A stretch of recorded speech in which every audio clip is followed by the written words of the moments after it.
Ousmane Sonko donc yëf yi nag li nga xam ne que moo di l'opposition sénégalaise ginnaaw bu mu daal di boycotté benn séance de questions d'actualité au Parlement bëgg nañ daal di saisir exactement li nga xam ne que moo di le Conseil constitutionnel. Enfin, tout d'abord, comment est-ce que analyser cette opposition qui s'est retrouvée exactement, c'est-à-dire les figures emblématiques ñoom Abdou Mbow ñoom Anta Babacar Ngom ñoom Thierno Alassane Sall jamono ji nga xam ni itam jàpp nañu ne opposition bi dafa daal di tas aujourd'hui pas mal de journaux tey ils sont revenus justement sur cet aspect cette opposition qui se reconstruit exactement fa naka na ko daal di jàngatee. Ouais, mais l'opposition ne peut pas ne pas se retrouver parce que ils ont une mission. jàppoon nga ne dañoo tas. Non, waxuma dañoo tas dama de coalition yi ñuy créé moo tas. La coalition sans. da nga jàpp ne opposition bu dëgër amul. loolu laa wax loolu laa wax à part chroniqueurs yi. Bien sûr, c'est ce que j'ai dit. mais démb retrouvé wu Aujourd'hui, c'est les chroniqueurs qui sont les opposants. démb ma ñëw c'est les chroniqueurs qui sont les opposants aujourd'hui. Les Bassir Fofana, les autres, c'est eux les opposants. Mais on sent pas l'opposition. C'est ce que j'ai dit. Aujourd'hui, si l'opposition se retrouve, c'est parce que ils ont une mission commune, ils ont un combat commun. Tu sais, le combat, c'est quoi? Tout sauf Ousmane Sonko. Tout sauf Ousmane Sonko. Maintenant, qu'est-ce que bagne Ousmane Sonko en tant que Premier ministre, comme l'a dit le président de la République, un Premier ministre super fort, qu'est-ce que il est contre cette idée-là, il peut se retrouver quand il est autour de l'opposition, nous Ousmane Sonko. Ousmane Sonko la ñuy xeex. Il y a pas, c'est pas un problème qu'ils ont eu, hein. Voilà, nekul problème la ñuy gis au Sénégal. Dédé, opposition bi Ousmane Sonko ci bopam la ñuy xeex. Parce que tout ce qui se dépose, c'est toujours contre Ousmane Sonko. L'avenir du président de Ousmane Sonko à l'Assemblée nationale, on boycotte. La loi, Beni Dialale Assemblée nationale, c'est Ousmane Sonko qui est derrière cette loi-là.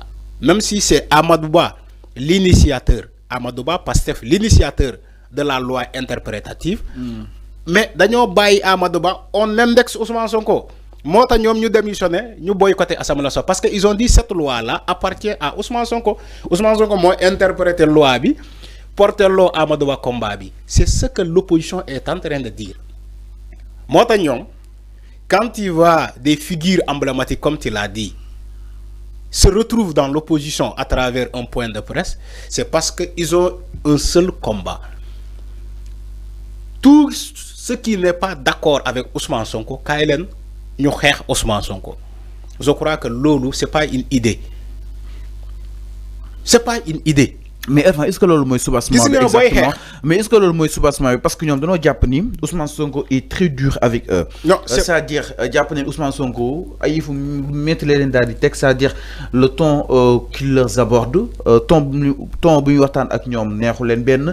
Ousmane Sonko yorul calendrier bi ba saa su ko neexee mu acc su ko neexee mu ñëw doon sax li tax Ousmane Sonko acc raison bu baax la voilà. Parce que aussi génn àdduna bu ki nga xam ne que moo di Makhtar Laye pour la première franchement ñu aj ko loolu la cause c'est à souligner. Mais enfin ñoom leen metti mooy lu tax kenn du leen consulter El Malick Ndiaye day jéeg saa ni aj ñeen c'est-à-dire calendrier Ousmane Sonko ñoom jàpp nañ c'est le bureau de l'Assemblée nationale, ses présidents, ses adjoints ñoo ko war a mën a décider mais pas moom Ousmane Sonko concrètement. Pour la première fois Fallou, tu dis la vérité au moins. Yo ya tane Abdou Mbow. Yo ya tane Abdou Mbow.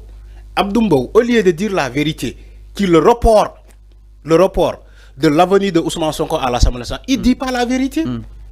Pour nous, El Malik, moi modifier le règlement intérieur. Ça se connaît, moi adi, ça se connaît, moi. C'est pas ça. Il y a un guide religieux. Bi wàññeeku ci diggante bi. wax naa ko fii El Hadj Mouhamadou Mokhtar Thiaw Laye bu Laayeen yi c'est le khalife général des Laayeen moom moo wàññeeku te j'ai vu le président lu mu bind démb ci moom à travers sa page son compte X le premier ministre bind ko mais le guide religieux il fait partie de la gestion spirituelle gis nga état Sénégal c'est un état de valeur qui mêle à la fois les acteurs politiques et les guides religieux loolu mënoo ko génne ci taarix Sénégal mënoo ko génne.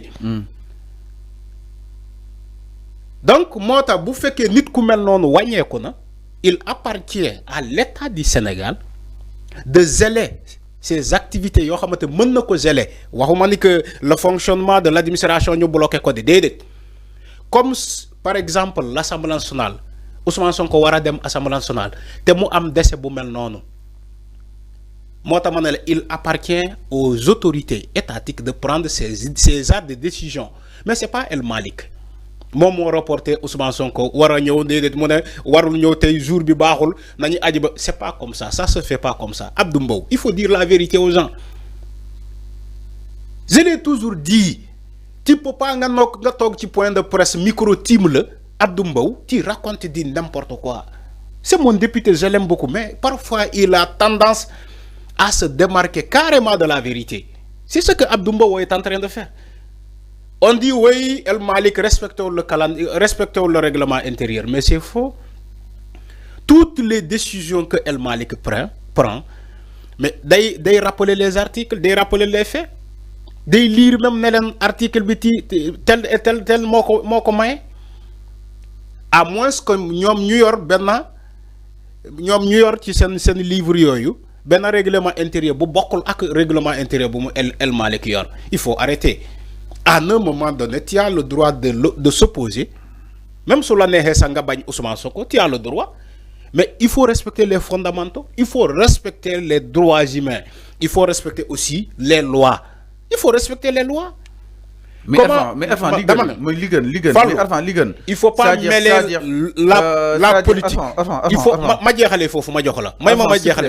il faut pas mêler la politique au mandat de députation. Alors, s'il te plaît, est-ce que El Malick a pris le soin d'en expliquer justement au vice-président?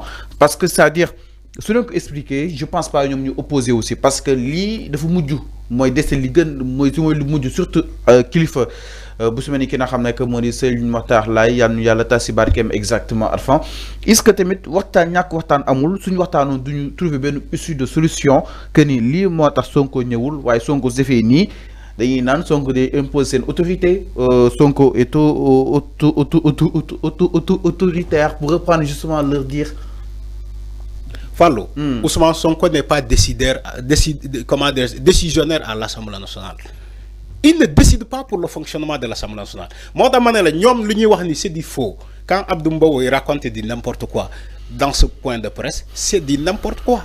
C'est ce que j'ai dit. Il faut respecter les lois, il faut respecter la Constitution.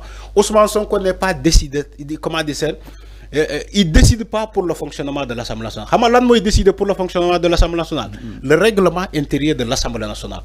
Cette loi organique, bitank Assemblée nationale. Moi, décider sur le fonctionnement de l'Assemblée nationale.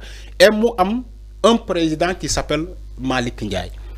El Malick, il ne prend pas des décisions contradictoires au règlement intérieur de l'Assemblée nationale. Il faut arrêter ce que vous dites. Damane, si des personnes sont contre Ousmane Sonko, ils ont le droit. Mais il ne faut pas mêler la politique au mandat de députation. Dis que mandat de députation, askan bi mo la ko jox c'est pas Ousmane Sonko. Maintenant si vous retournez dans la scène politique, vous avez le droit de dire que oui, si vous voulez vous pouvez le détester et détester Massamba wala Mademba. Je dis que le mandat là c'est les Sénégalais qui l'ont donné aux députés. Tu n'as pas le droit de boycotter à l'Assemblée nationale parce que Ousmane Sonko mo la neexul.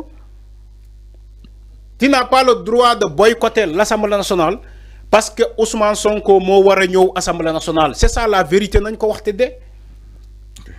Parce que vous êtes contre Ousmane Sonko. Tout ce qu'il prend comme décision ou tous ses démarches, vous êtes contre. Parce que c'est la personne de Ousmane Sonko qui dérange. C'est ça la réalité. Alors avant les ñëw aussi dama né lolu moy réalité bi. Gis nga lolu. Ça n'a rien à voir avec le mandat de députation.